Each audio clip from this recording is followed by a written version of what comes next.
چلو مجھے اس کی قبر کے پاس لے کے چلو۔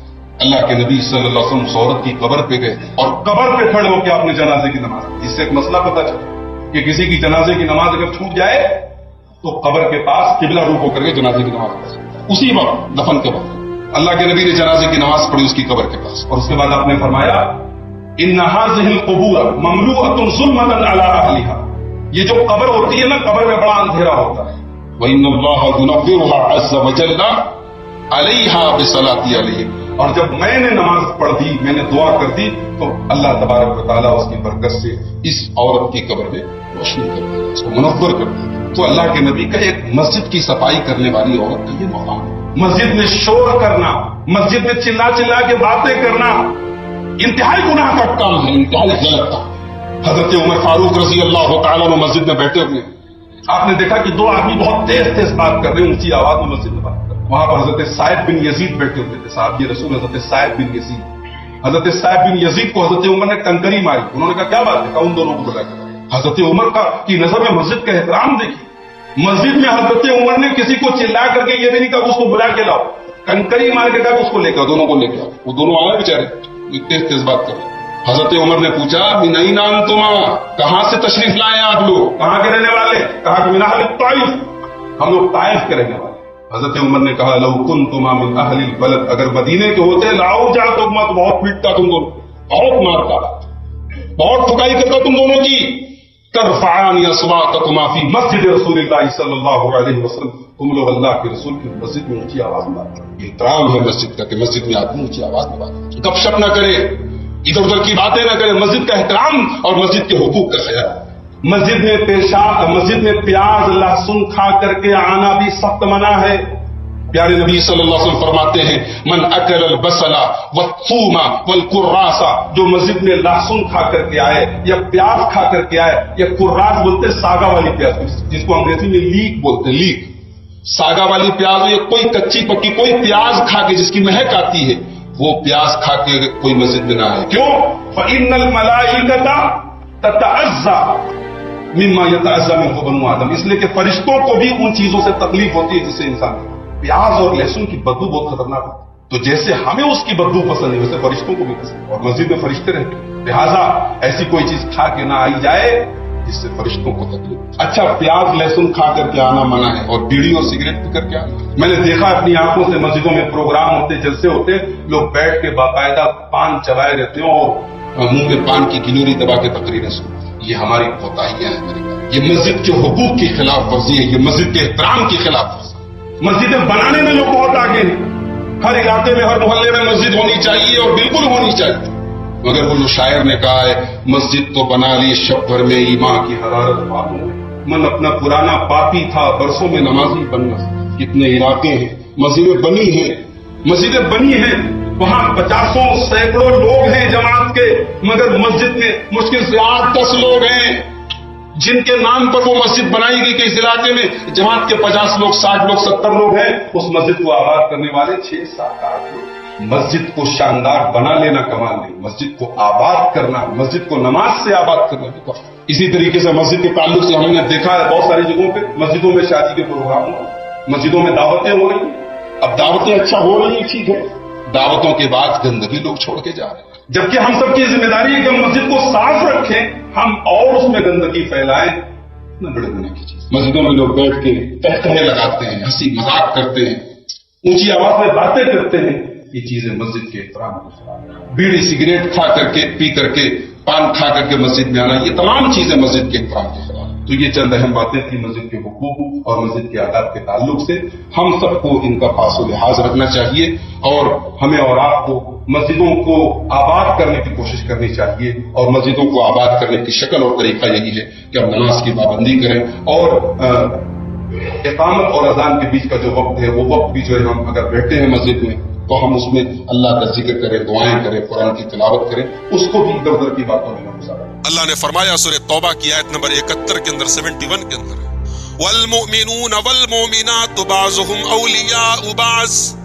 مومن مرد اور مومن عورت ایک دوسرے کے مددگار ہیں، مومن مرد اور مومن عورتیں ایک دوسرے کے مددگار ہیں. یامرون بالمعروف، وہ ایک دوسرے کو نیکیوں کا حکم دیتے ہیں. وینہون عن المنکر، اور برائیوں سے روکتے ہیں. پتہ یہ چلا کہ مومن مرد اور مومن عورتیں ایک دوسرے کو گرل فرینڈ اور بوائے فرینڈ نہیں بناتے، بلکہ ایک دوسرے کو نیکی کا حکم دیتے ہیں اور برائی سے روکتے ہیں. یہ ان کا مقام ہے، یہ ان کی ذمہ داری ہے، یہ ان کی ڈیوٹی ہے، یہ ان کی رسپانسبلٹی ہے. اور ایک بات یاد رکھیے، جب ہم یہ کہتے ہیں کہ نیکی کا حکم دو، جب ہم یہ کہتے ہیں کہ برائی سے روکو، تو اس کی شروعات کہاں سے ہونی چاہیے؟ انگریزی میں ایک کہاوت ہے، چیریٹی بگنز ایٹ ہوم. نیکی کی شروعات کہاں سے ہوتی ہے؟ بولو بھائی، گھر سے ہوتی ہے. نیکی کی شروعات گھر سے ہوتی ہے. آپ سماج کی اصلاح کرنے چلے ہیں اور آپ کا گھر بگڑا ہوا ہے؟ نہیں، پہلے آپ اپنے گھر کی فکر کیجیے. سماج کی ذمہ داری بعد میں ہے، آپ کی فیملی کی ذمہ داری پہلے آپ کے اوپر. اگر آپ کسی کے باپ ہیں، آپ کی اولاد کے بارے میں آپ سے سوال ہوگا. اگر آپ کسی کے بھائی ہیں، آپ کے بھائی کے بارے میں آپ سے سوال ہوگا. اگر آپ کے گھر میں آپ کی بیٹی ہے، اس بیٹی کے بارے میں آپ سے سوال ہوگا. اللہ کے پیارے نبی فرماتے ہیں، کلکم راع وکلکم مسئول عن رعیتہ. اے مسلمانوں، تم میں سے ہر آدمی ذمہ دار ہے اور اس کی ذمہ داری کے بارے میں کل قیامت کے دن سوال کیا جائے گا، پوچھا جائے گا. اسی لیے اللہ تعالیٰ قرآن میں اپنے نبی سے کہتا ہے، وَأَنذِرْ عَشِيرَتَكَ الْأَقْرَبِينَ. اے میرے نبی، اپنے گھر والوں کو ڈرائیے، اپنے رشتہ داروں کو سب سے پہلے ڈرائیے جہنم سے.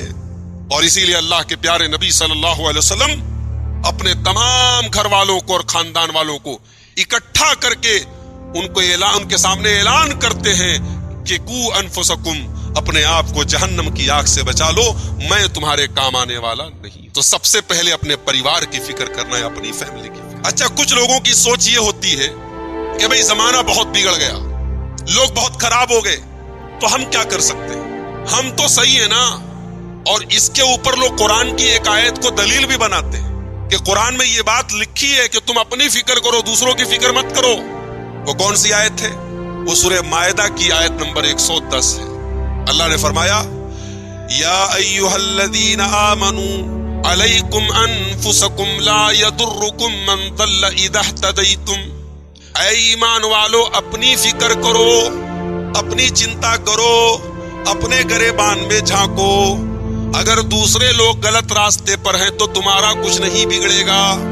بہت سارے لوگ اس آیت کو سامنے رکھ کر کے کہتے ہیں، بھئی ہمیں کیا ضرورت ہے، کون کیا کر رہا ہے، ہم اپنی فکر کریں. بالکل صحیح بات ہے، قرآن کی یہ آیت اپنی جگہ صحیح ہے، مگر اس آیت کا یہ مطلب نہیں ہے کہ ہم برائی سے روکنا بند کر دیں. اس آیت کا یہ مطلب نہیں ہے کہ ہم اپنی ڈیوٹی چھوڑ دیں. اس آیت کا مطلب یہ ہے کہ ہم اپنی فکر کے ساتھ ساتھ معاشرے میں ہونے والی برائی کو روکنے کی جتنی سمبھو اور جتنی ممکن کوشش ہے کر لیں، جتنا ہمارے حق میں پاسبل ہے ہم کر لیں. اس کے بعد ہم اپنی فکر کریں، اس کے بعد اللہ پکڑ نہیں کرے گا. اسی لیے حضرت ابو بکر صدیق رضی اللہ تعالیٰ عنہ، ابو داؤد کی روایت ہے، ترمذی کی روایت ہے، حضرت ابو بکر صدیق رضی اللہ تعالیٰ عنہ خطبہ دے رہے، عوام کے بیچ میں خطبہ دے رہے، اور خطبے کے دوران کہتے کہ اے لوگو، تم نے اس آیت کا غلط مطلب سمجھا ہے، تم نے اس آیت کا غلط مطلب سمجھا ہے. اس آیت کا یہ مطلب نہیں ہے کہ نیکی کا حکم نہ دیا جائے، برائی سے نہ روکا جائے، بلکہ اس آیت کا مطلب کیا ہے؟ میں نے جناب محمد رسول اللہ صلی اللہ علیہ وسلم کو فرماتے ہوئے سنا ہے کہ ان الناس اذا رأوا الظالم، جب لوگ ظالم کو دیکھیں وہ ظلم کر رہا ہے، وَلَمْ يَأْخُذُوا عَلَى يَدَيْهِ، اور ظالم کو نہ روکیں، اس کے ظلم سے نہ روکیں، اوشک ان یؤمہم اللہ بعقاب من، تو قریب ہے کہ اللہ کی طرف سے عذاب آ جائے. اور جب بات ظلم کی نکلی ہے تو ایک بات میں آپ سے کہنا چاہتا ہوں. ابھی پرسوں کی ڈیٹ میں ہمارے ہندوستان کی پارلیمنٹ سے قانون پاس ہوا ہے. شاید آپ نے میڈیا پر اگر آپ کی نظر ہو، اخبار اگر آپ پڑھتے ہو، حالات پر آپ کی نظر ہو تو آپ کو معلوم ہوگا. اس قانون کا نام ہے سٹیزن شپ امینڈمنٹ بل، CAB. اس بل کا کام کیا ہے؟ یہ بل اس لیے بنایا گیا ہے تاکہ دوسرے دیشوں سے، خاص طور سے 3 ملکوں کا نام اس بل کے اندر ہے جو ہمارے 3 پڑوسی ملک ہیں، پاکستان، بنگلہ دیش اور افغانستان. ان 3 ملکوں سے مسلمان کو چھوڑ کر کے کسی بھی مذہب کا انسان آئے گا تو ہندوستان کی حکومت اس کو ناگرکتا دے دے گی، ہندوستان کی حکومت اس کو ناگرکتا دے دے گی۔ اگر مسلمان آیا تو ناگرکتا نہیں دی جائے گی۔ سب سے بڑی بات تو یہ ہے کہ ایک مذہب کو الگ کرنا اور باقی مذہب کے لوگوں کو ناگرکتا دینا، یہ اس ملک کے آئین کے خلاف ہے، اس ملک کے سنویدھان کے خلاف ہے۔ اس ملک کا آئین انصاف کی بات کرتا ہے، اس ملک کا آئین سب کو ساتھ میں لینے کی بات کرتا ہے، اس ملک کے آئین میں کسی مذہب کے ساتھ بھید بھاؤ کرنے کی بات نہیں کہی گئی ہے۔ سب سے بڑا غلط پہلو تو یہ ہے۔ اور دوسرا اس بل کا جو نقصان ہے میرے پیارے ساتھی، ابھی آسام کے اندر NRC کے نام پر کئی 100 کروڑ روپے پھونک دیے گئے، اور کتنے بیچارے غریب لوگ جو معمولی پیسہ کماتے ہیں، بال بچوں کا پیٹ بھرتے ہیں، ان کی زندگی خراب کر دی گئی۔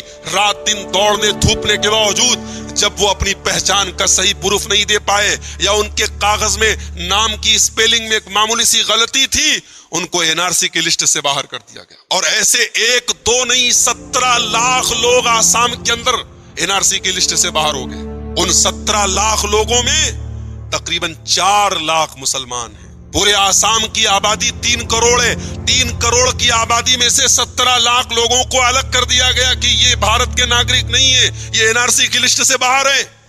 اب یہ جو بل پاس ہوا ہے پرسوں، اس بل کا اثر کیا پڑے گا کہ 17 لاکھ میں جو 4 لاکھ مسلمان ہیں ان کو چھوڑ کر باقی سب کو بھارت کی ناگرکتا دے دی جائے گی۔ چونکہ یہ 4 لاکھ لوگ مسلمان ہیں، ان کو بھارت کی ناگرکتا نہیں ملے گی، ان کو ڈیٹینشن کیمپ میں، جہاں جیل سے بھی بدتر زندگی ہے، وہاں ان کو گزارنا پڑے گا۔ یہ حالات ہیں ہمارے ملک کے، اور ابھی اس کی شروعات آسام سے ہوئی ہے، اور ہمارے ملک کے وزیر داخلہ کہہ چکے ہیں کہ NRC پورے ملک میں لاگو کی جائے گی۔ میرے بھائیوں، ظالم ظلم کر رہا ہے، ظالم ظلم کر رہا ہے، اور کھل کر کے ظلم کر رہا ہے۔ یہ وقت خاموش رہنے کا نہیں ہے۔ جہاں تک ممکن ہو سکے اس ظلم کے خلاف اپنی طاقت اور اپنی صلاحیت کے اعتبار سے اس ظلم کے خلاف کھڑے ہونے کا ٹائم ہے۔ اللہ کے پیارے نبی کی یہ حدیث اپنے سامنے رکھیے۔ اللہ کے پیارے نبی کہہ رہے ہیں، جب لوگ ظالم کو ظلم کرتا ہوا دیکھیں اور اس کو نہ روکیں تو اللہ کی طرف سے عذاب کا آنا یقینی ہے، اللہ کی طرف سے عذاب آ گیا۔